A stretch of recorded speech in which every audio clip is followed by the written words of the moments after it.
नमस्कार, मी संस्कृती आणि आपण पाहत आहात नवा मराठा। राज्यात दुर्मिळ गियाबारेचं संकट आलं आहे। आतापर्यंत गियाबारेच्या रुग्णांची संख्या 67 वर गेली असून यातील 13 रुग्ण व्हेंटिलेटरवर आहेत। तर आता आपण जाणून घेऊयात गियाबारेची नेमकी काय लक्षणं आहेत। एचएमपीव्हीचं संकट अजूनही टळलं नाहीये। त्यातच गियाबारे म्हणजेच गियन बारे सिंड्रोमचं महाराष्ट्रात संकट आलं आहे। आतापर्यंत गियाबारे रुग्णांची संख्या 67 वर गेली आहे। सध्या यातील 13 रुग्ण व्हेंटिलेटरवर असून शहराच्या वेगवेगळ्या रुग्णालयांमध्ये त्यांची प्रकरणे आढळली आहेत। अतिसार, ताप, शरीरात वेदना अशी त्याची लक्षणं आहेत।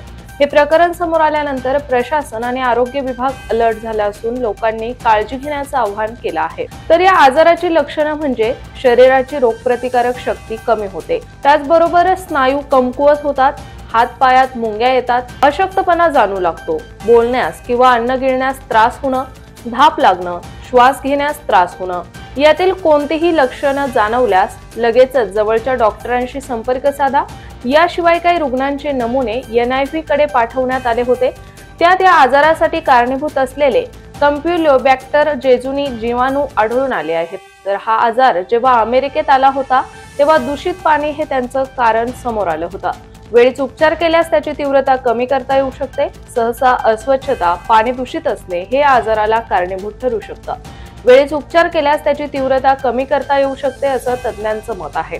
तसेच गियाबारे होण्याची विविध कारणं आहेत, जसं की बॅक्टेरियल इन्फेक्शन, व्हायरल इन्फेक्शन, रोगप्रतिकारक शक्ती कमी होणे या गोष्टी आजाराला कारणीभूत ठरण्याची शक्यता आहे।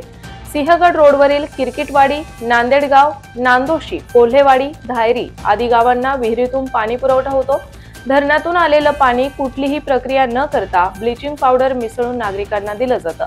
त्यामुळे या विहिरीतील दूषित पाणीच आजाराचं मूळ असल्याचं सांगितलं जात आहे। तर अशाच माहितीपूर्ण बातम्यांसाठी चॅनलला सबस्क्राईब नक्की करा।